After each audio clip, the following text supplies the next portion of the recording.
yang dia beragama, entah muslim, entah tidak, memilih pemimpin kok orang kafir, dalam makna kafir yang substansi.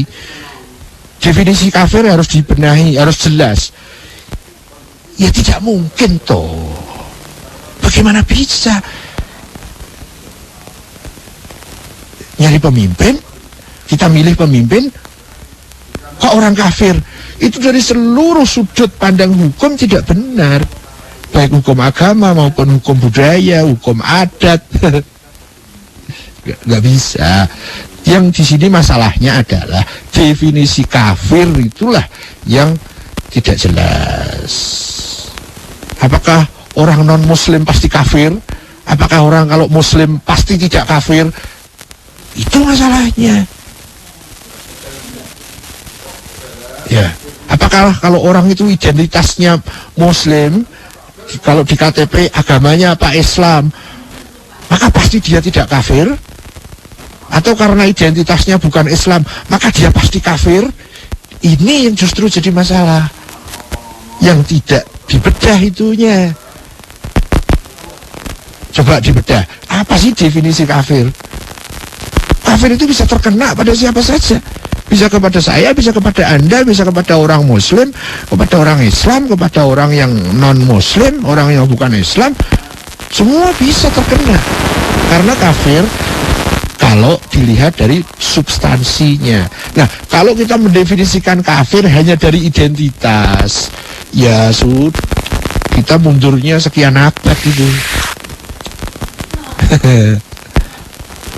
Tapi itu baru menurut saya ya. Belum ada jaminannya kalau saya juga benar. Tapi paling tidak itulah yang saya pahami benar sekarang. Ya, jadi memilih pemimpin orang kafir boleh tidak logis banget kita memilih pemimpin ke orang kafir. Ya, itulah kira-kira. Tolong jangan terjebak untuk melihat kafir atau tidaknya seseorang tapi dengan cara berpikir yang sembarang, hanya berdasarkan identitas. Oh dia kafir, bentar dulu lah.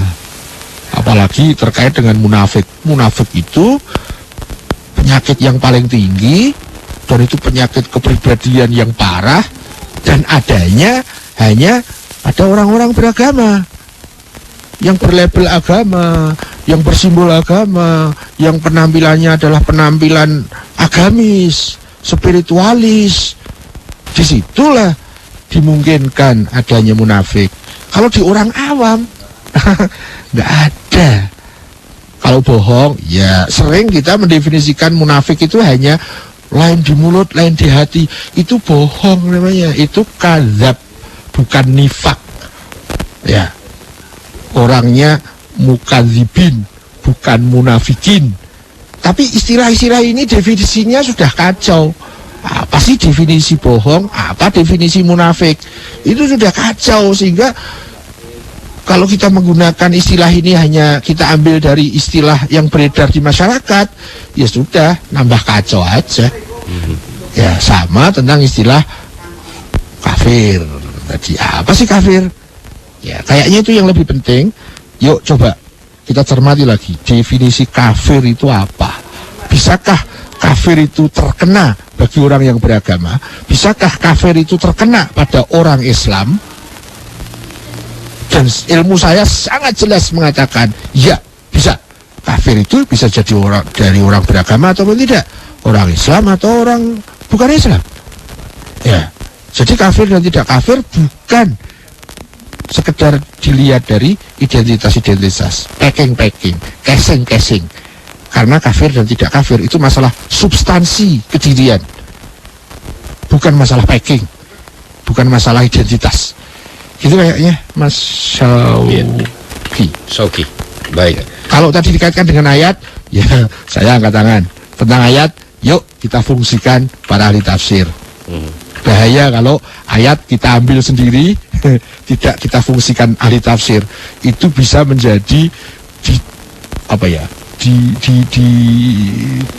ditafsiri untuk mendukung kehendaknya sendiri.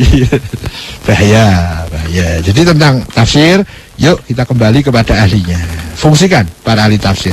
menurut ahli tafsir ini, ayat ini dijelaskan, ditafsiri oleh beliau begini. Nah, kalau ditafsiri sendiri, ya sesuai seleraku lah. Itu bahaya. Lanjut, bro. Iya, baik Siwo, kita harus break dulu sesi ini Siwo. Ya. Nanti kita lanjut lagi sesi berikutnya Siwo ya. Ya. Monggo Siwo. Assalamualaikum. Ya, Audiens, nanti kita akan lanjut lagi di sesi berikutnya atau di sesi kedua. Seperti biasa, saya dan Siwo Agus Hidayat akan menerima satu penelpon dan juga beberapa SMS ya. Oke. Dan sebelum kita lanjut di sesi berikutnya, kita dengar dulu yang berikut ini. 2012 Light FM. Are you ready? From the center of Jakarta. From 25th floor of Wisma Nusantara Tamrin number 59, Central Jakarta. Broadcasting live 24 hours a day, 7 days a week. Welcome to 105.8 Light FM, the best slow hit station. For more info, please call 398-35900. flex number 398-35901. Your message service. 081-880-1058. And follow our Twitter at Light FM 1058. Or click www.lightfmjakarta.com. We give you the finest music. Anytime, anywhere. think about it. Yeah, exactly. 105.8. You're entering the slow zone. The best slow hits station 105.8 Light FM. You're listening to the best slow hit station. Anytime. You're entering the slow zone. Anywhere. Light after hours. Light after hours. Ya, 105.8 Light FM, the best slow hit station. Nah, itu dia, kita lanjut lagi berproses menuju kesejatian diri. Ya, baik. Kita akan coba terima satu penelpon ya Siwo ya, dan juga 2 SMS ya Siwo. Halo Siwo. Halo Siwo. Halo. Ya, kita akan terima satu penelpon dan 2 SMS ya Siwo ya. Monggo. Oke, baik. Ya, kemudian nanti saya akan coba bacakan SMS di 081-8801058. Tapi sekarang saya akan coba terima telepon dulu. Oke, silakan 021. Ya, 398355906. Sebelum kita terima telepon, sudah ada masuk. Oke, baik. Assalamualaikum. Waalaikumsalam warahmatullahi wabarakatuh. Ya, dengan siapa ini? Dari Pak Safrizal. Pak Safrizal, di mana Pak Safrizal? Alamat di Bekasi. Kebetulan saya sedang dirawat di Rumah Sakit Islam Oke. Jakarta. Iya, baik. Silakan Pak Safrizal. Saya akan bertanya kepada Siwo ini. Dulu saya pernah dengar pernyataan Siwo bahwa saya yakin air putih yang didoakan itu adalah obat. Itu saya mohon diseringkan. Yang seterusnya, zaman sekarang kita sulit membedakan mana pendoa-pendoa yang berarti bersih, yang betul-betul kiai, yang doanya langsung pada Tuhan, yang insya Allah dikabulkan Tuhan, dan mana pendoa-pendoa yang full syirik, karena casingnya sama. Sangat sulit sekali membedakannya. Hanya itu aja Siwo, mohon diseringkan. Terima kasih. Sebentar Pak Safrizal, Siwo bisa ditangkap ya. Saya boleh tanya sama Pak Safrizal? Ya. Ya. Oh, tadi penjenengan menukil kalimat saya bahwa saya yakin air putih yang didoakan itu adalah obat. Iya. Ada revisi nggak? Pernah beberapa bulan, tidak ada. Karena beberapa bulan yang lalu saya mendengarkan Siwo seperti itu. Tapi kalau saya salah tangkap, mohon dimaafkan dan tolong diluruskan. Oke, baik. Terima kasih Pak Safrizal. Assalamualaikum. Ya. Semoga cepat sembuh ya Pak Safrizal ya. Ya. Safrizal. Oke, baik. Ya, itu dari Pak Safrizal tadi yang kebetulan hari ini sedang berada di rumah sakit ya, karena sedang berobat di rumah sakit Islam. Baik. Siwo, penelpon cukup ya. Kita terima bacakan SMS ya. Ini dari Teguh di Cikarang. Assalamualaikum. Di Cikarang. Ya. Assalamualaikum Siwo. Waalaikumsalam warahmatullahi. Siwo praktek klinik dengan bantuan jin jahat yang berdaya magis tanpa. Halo, bisa diulang sebentar. Iya. Dari Teguh di Cikarang. Ya. Assalamualaikum Kamu Siwo. Ya. Assalamualaikum Siwo. Waalaikumsalam. Ya, Siwo praktek klinik dengan bantuan jin jahat berdaya magis tanpa kita tahu siapa dan sebabnya apa. Praktek klinik Dengan bantuan jin jahat berdaya magis. jin jahat, terus Tanpa kita tahu siapa dan sebabnya apa. tanpa tahu, terus Siapa dan sebab apa. Bagaimana untuk menghindari dan menangkalnya. gimana menghindari? Ya, Yang kedua dari Ebeng di Jatinegara. Ebeng. Assalamualaikum Siwo. Waalaikumsalam. Siwo mohon disaringkan apakah dalam meningkatkan ma'rifah kepada Allah, dalam meningkatkan ma'rifah kepada Allah, dalam prakteknya kita perlu atau mungkin harus menyebut asma Allah, berzikir baik berdiri kita maupun dalam duduk kita. Harus berzikir, ya. Baik dalam berdiri kita, duduk kita, dan lain-lain. Apakah kita perlu menyebut asma Allah? Cukup Siwo? Cukup? Perlu lagi satu lagi? Enggak lah. Udah cukup ya. Oke, baik, silakan Siwo. Oke. Dari Mas Rizal di Bekasi, beliau sedang di rumah sakit. Saya tidak berani untuk berharap mudah-mudahan cepat sembuh. Enggak. Saya hanya berharap mudah-mudahan sakitnya berkah. Ya. Bisa jadi sehat tapi tidak berkah. Tapi bisa jadi juga sehat dan berkah. Bisa jadi sakit tidak berkah, tapi bisa juga sakit tapi berkah, sehingga sakitnya lebih baik dari sehatnya. Ya, saya termasuk mungkin over ya hati-hatinya, sehingga misalnya semoga cepat sembuh. Ya kalau cepat sembuh lebih baik, kalau enggak kan enggak tahu. Saya lebih berhati-hati, semoga sakitnya Mas Safrizal sakit yang berkah. Kalaupun nanti sehat, mudah-mudahan sehatnya juga berkah. Tapi menurut saya sakit dan sehat kedua-duanya berkah. Beliau menukil kalimat saya yang saya tadi sudah mintakan ada revisi apa enggak, bahwa kalimatnya begini. Saya pernah mengatakan, saya yakin air putih yang didoakan adalah obat. Ya, kalau saya mundur itu saya nggak ketemu kapan ya saya pernah mengatakan kalimat ini, gitu. Ya namanya lupa. Mungkin saya pernah mengatakan itu, mungkin juga tidak, saya lupa. Tapi kalau di sana ada kalimat saya yakin, itu serius berarti. Air putih yang didoakan adalah obat. Saya akan tanggapi sedikit ya. Terlepas saya pernah mengatakan itu atau tidak, itu saya lupa. Kalau di situ ada sebutan saya yakin, itu berarti saya serius. Nah, itu bisa dilacak kalau masalahnya itu ada di doa. Ya, air putih yang didoakan. Nah, kita kan pernah bahkan sering membahas doa itu beda dengan permohonan. Permohonan itu Tuhan kita minta membantu menyesuaikan keinginan saya, semoga cepat sembuh misalnya. Itu kan keinginan saya, keinginan kita. Itu permohonan. Doa tidak. Doa itu kita yang menyesuaikan dengan keinginan Tuhan.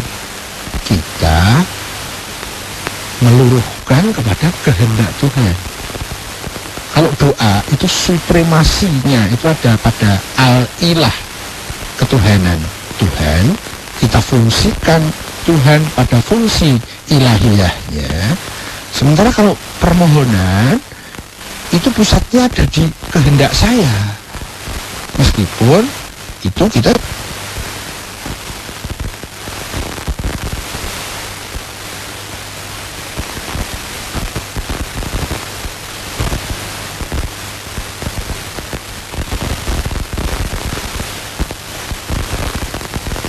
Halo?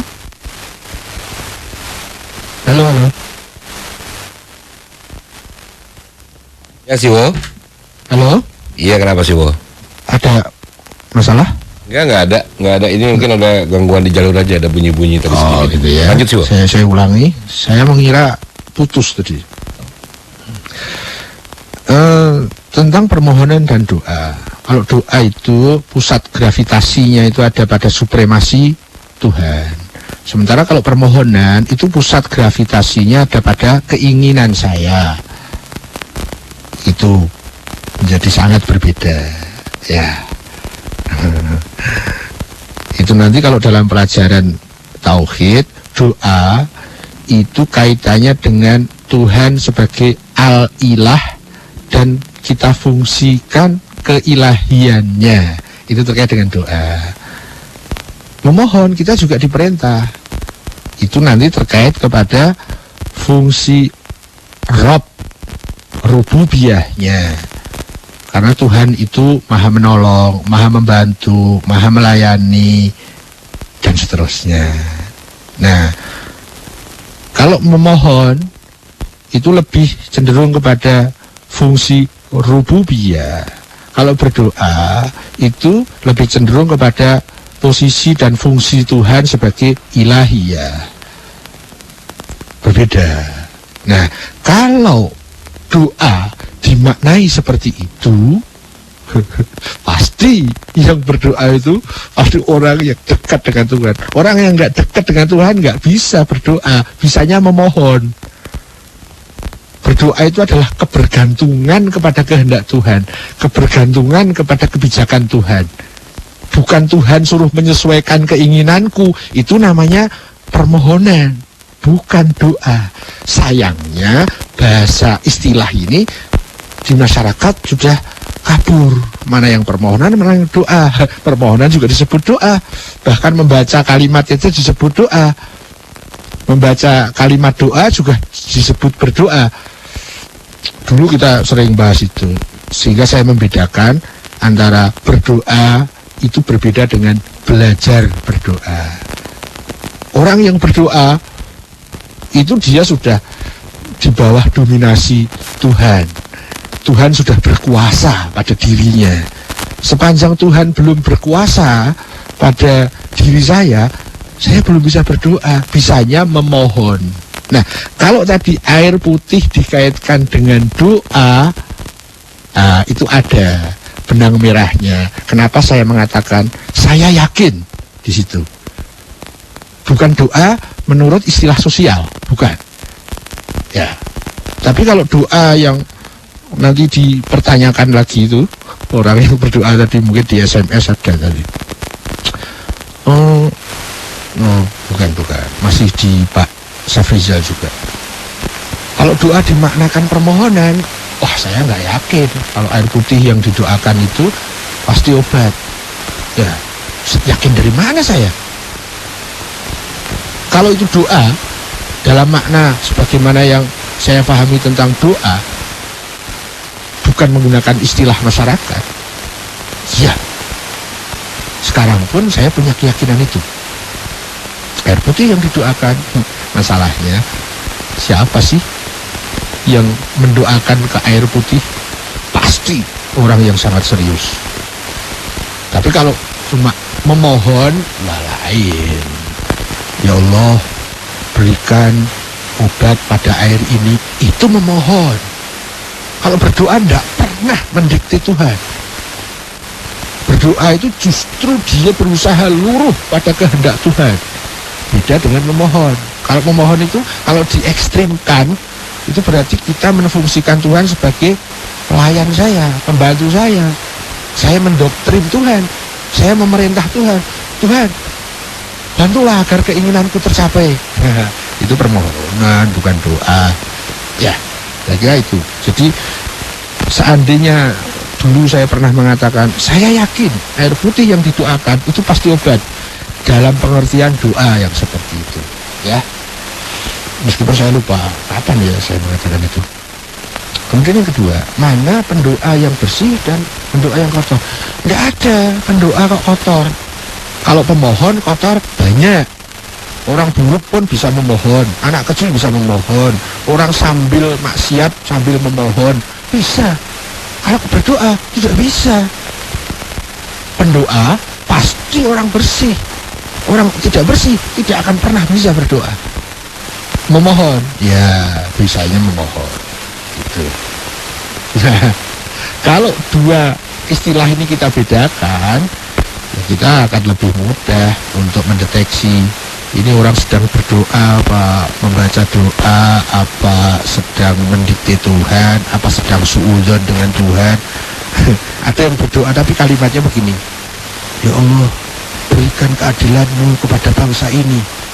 Loh, memang Allah belum adil ya? Masih kita minta-minta untuk adil. Misalnya seperti itu. Disadari atau tidak, itu ada konotasinya suudzon kepada Allah, berburuk sangka kepada Allah. Seakan-akan Allah kalau tidak kita minta keadilannya nggak diturunkan. Memang Allah pernah tidak adil? Ya Allah yang maha menatap, turunkan keadilan-Mu bagi bangsa ini. Memang Tuhan belum adil. Ya, gitulah. Itu sangat berbeda. Kalau memohon masih mungkin salah. Kalau berdoa nggak mungkin berdoa kok salah. Karena berdoa seseorang itu meluruhkan dirinya di bawah supremasi ilahiyah Tuhan. Ya, kira begitu. Mudah-mudahan bisa ditangkap ini sama Mas Safriza. Nggak bisa juga, terima kasih. Yang penting kita berproses. SMS, Mas Teguh di Cikarang. Praktek klenik, ada jin jahat dengan kekuatan magis. Kita tanpa tahu itu siapa, bagaimana, apa sebabnya, bagaimana menghindari atau menanggalnya. Yang saya heran dalam kalimat ini, lah kita tidak ngerti itu siapa, itu apa, sebabnya apa. Kok kita bisa menyimpulkan bahwa itu jin jahat? Dari mana tuh? Coba, kalau saya tanya, datanya apa? Kok bisa menyimpulkan bahwa itu jin jahat? Analisanya bagaimana? Kok bisa disimpulkan bahwa itu jin jahat? Ayo, kita mencoba berpikir yang tertib. Kita tidak boleh, seyogyanya begitu ya, tidak boleh menyimpulkan sesuatu yang datanya tidak jelas atau cara menganalisanya sembarang. Analisanya tertib, datanya nggak valid, kesimpulannya pasti tidak valid. Atau dibalik, ya. Oh, datanya valid, cukup, tapi analisanya sembarang. Kesimpulannya, hasil pemikirannya pasti tidak valid. Ya, hasil berpikir yang valid itu tergantung kepada prosesnya. Proses berpikirnya bagaimana? Kalau proses berpikirnya salah, bagaimana bisa menghasilkan buah pikir yang benar? Nggak bisa. Ya mungkin saja ngepasi benar, namanya kebetulan. Tapi kalau kita orientasi ikhtiar, kalau kita cara berpikir salah, apapun hasilnya salah. Ya. Karena hasil berpikir itu hanya akibat. Sebabnya adalah proses kita berpikir. Benar-benar. Lah kalau dalam kalimat tadi tidak tahu dia siapa, bagaimana, sebabnya apa, kok tiba-tiba ada kesimpulan ini dari jin jahat? Bagaimana bisa? Dari mana? Datanya apa? Analisanya bagaimana?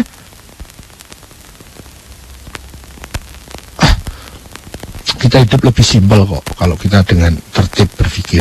Tapi banyak hal-hal yang menjadi rumit kalau kita berpikirnya sembarang. Seandainya itu tentang cara berpikir. Sekarang begini, udahlah, seandainya benar bahwa jin jahat itu ada, ya, entah terkait dengan kasus tadi atau tidak. Jin jahat ada, saya yakin adanya. Sebagaimana manusia jahat juga ada, saya juga yakin. Ya, di peradaban manusia itu ada manusia baik, ada manusia buruk. Di peradaban jin juga ada yang baik dan ada yang buruk. Ya, pertanyaannya, bagaimana kita menghindari atau menangkal? Itu hampir sama dengan pertanyaannya begini, bagaimana saya menghindari dan menangkal dari orang-orang yang buruk? Nah, orang-orangnya tadi diganti dengan jin-jin yang buruk, hampir sama. Kalau saya menggunakan pendekatan ala BMKD, BMKD, saya khawatir kebalik lagi. Gunakan saja 3 validator. Fokus tujuan. Nah, tujuan saya benar enggak? Kalau tujuan saya salah, akan banyak lubang-lubang yang panah-panah beracun masuk ke saya. Tapi semakin tujuan hidup saya benar, lubang-lubang itu akan semakin tertutup untuk dimasuki oleh orang buruk ataupun jin-jin buruk. Yang kedua, waspadai niat. Ayo, niat kita benar apa salah? Kalau kita punya niat buruk, mudah sekali. Bukan hanya manusia buruk dan jin buruk, iblis juga mudah memasuki, menerobos kepada diri kita kalau niat kita buruk. Ya, begitulah. Yang ketiga, konsentrasi tugas. Ya, itu tugas kita apa bukan? Kalau kita selalu dalam tugas, berarti kita mempunyai pagar-pagar. Keburukan akan sulit masuk ke diri kita. Baik keburukan dari informasi, baik keburukan dari orang, baik keburukan dari manusia, keburukan dari jin, akan sulit memasuk kita. Bagaimana kita cara menangkal? Simpelnya begini. Kalau kita selalu berusaha benar setiap saat, benar tujuannya, benar niatnya, benar cara hidupnya, maka kita akan punya benteng yang luar biasa kuatnya. Luar biasa kuatnya. Orang buruk mempengaruhi kita akan sulit. Orang yang jelek menyakiti kita akan sulit. Orang yang buruk menfitnah kita, dia malah sakit sendiri. Orang kitanya malah tersenyum. Misalnya seperti itu. Begitulah. Tapi kalau kita ada di luar fokus tujuan, di luar waspada niat, dan di luar konsentrasi tugas, baru dicela dikit aja, baru dikritik sih, kita sudah sakit. Ya, belum lagi dari orang-orang yang buruk yang suka menyakiti. Belum lagi kalau itu seandainya dari jin-jin jahat. Ya iyalah. Ada satu rumus begini. Kesucian akan saling mendekat dengan kesucian dan menolak terhadap kekotoran. Ya, itu rumus yang efektif itu. Kalau kita ingin terjauh dari keburukan-keburukan, termasuk orang yang buruk dan jin yang buruk, mari kita baik, mari kita benar. Karena kebenaran itu menolak keburukan. Kebenaran dengan kebenaran itu saling mendekat. Sementara kebenaran dengan kesalahan saling menolak. Kesucian dengan kekotoran itu saling menolak. Kalau kita ingin menolak orang jahat, ingin menolak orang buruk, ingin menolak informasi buruk, ingin menolak pelajaran buruk, ingin menolak jin buruk, ya kan jelas. Mari kita sucikan diri pasti itu semua tertolak. Ada hukumnya. Ya, istilahnya sunatullah. Itu begitu. Kebaikan dengan kebaikan saling mendekat. Orang baik dengan orang baik akan saling akrab. Orang baik sama orang jahat pasti saling menolak, saling menjauh. Begitulah rumus dasarnya. Bagaimana kita menolak keburukan, baik keburukan dari manusia maupun jin? Mari kita benar. Mari kita bersih. Mari sucikan diri. Itu sudah otomatis. Tenang aja, kita orientasi tugas saja. Hasilnya, ikut deh, ikut. Oh, itu akibat saja. Terakhir, Mas Ebeng di Jatinegara. Ini apa ini? Dalam rangka meningkatkan makrifah kepada Allah, haruskah kita menyebut nama Allah dengan berzikir, baik pada saat duduk, berdiri, maupun berdaring, jaga, maupun tidur? Wah, bagaimana zikir kok tidur?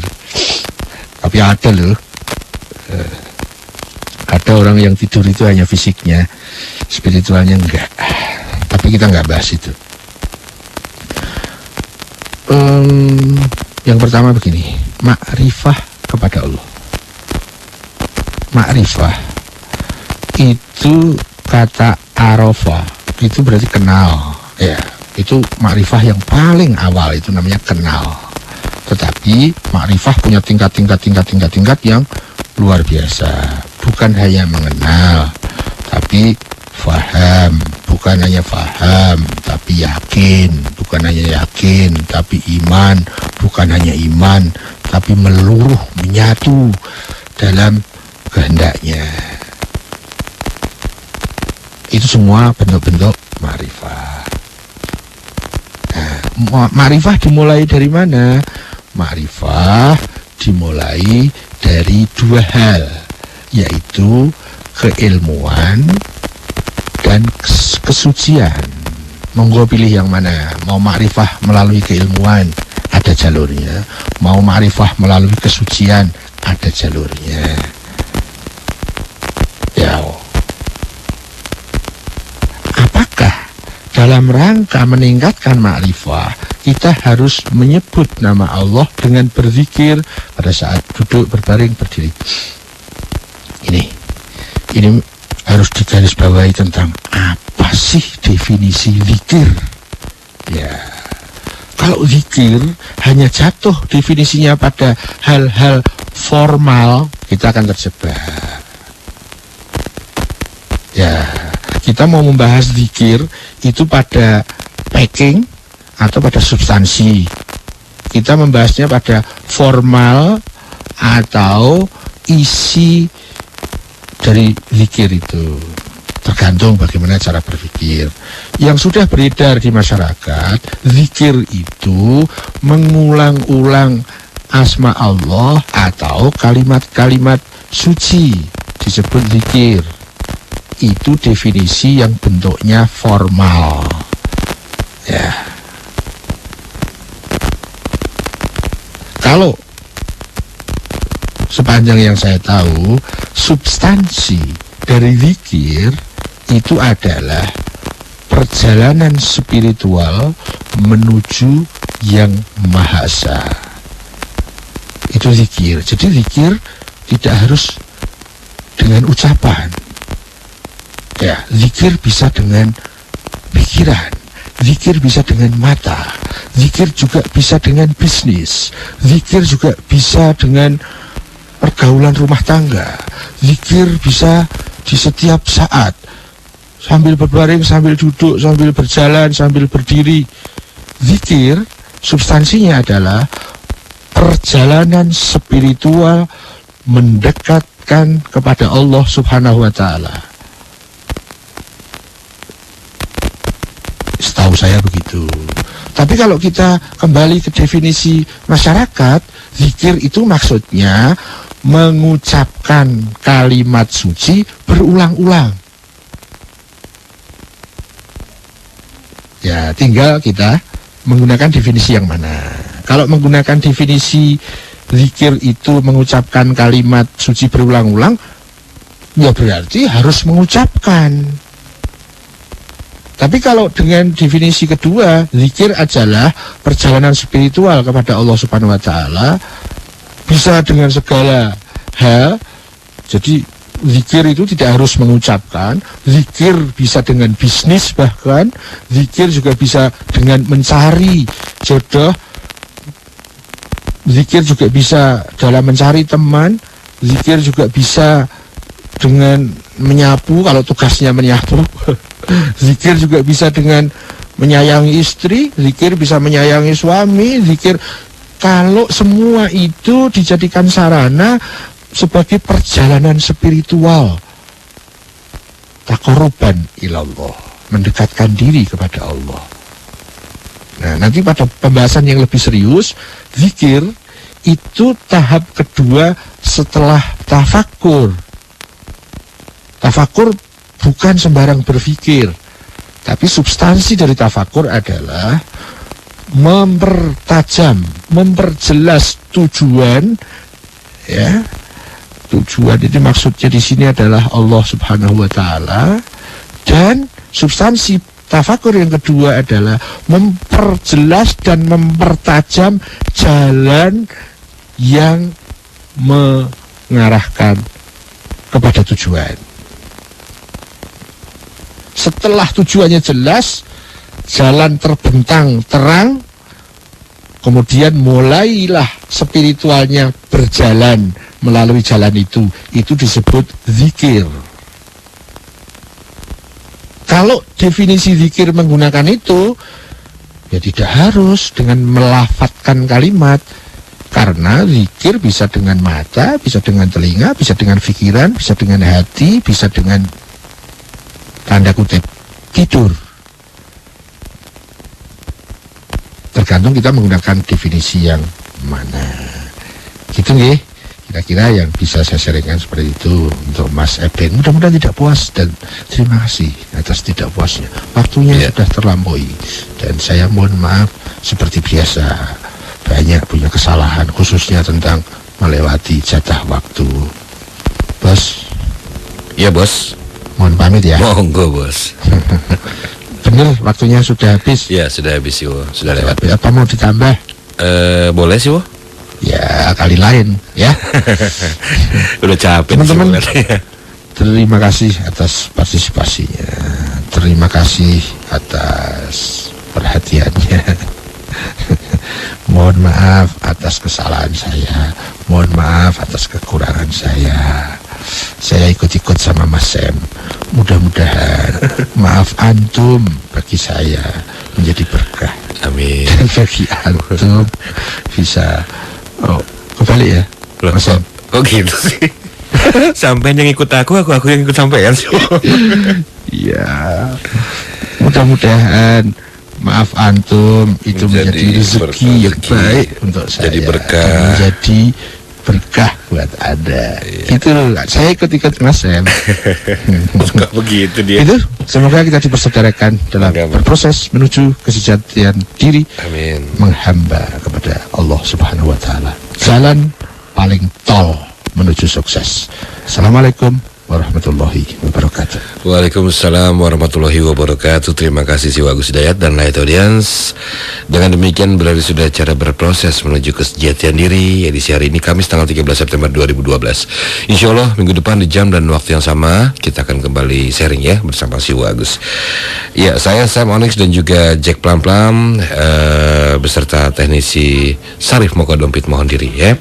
Ketemu lagi dalam Light at Night.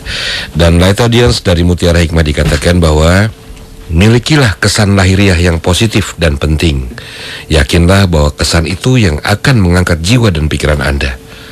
Penampilan lahiriah yang positif akan menambah kesan yang bagus terhadap rohaniah Anda dalam kehidupan sehari-hari. Wabillahi taufiq wal hidayah. Wassalamualaikum warahmatullahi wabarakatuh. Terima kasih. Anda sudah mendengarkan Berproses Menuju Kesejatian Diri bersama pemikir spiritual Siwo Agus Hidayat.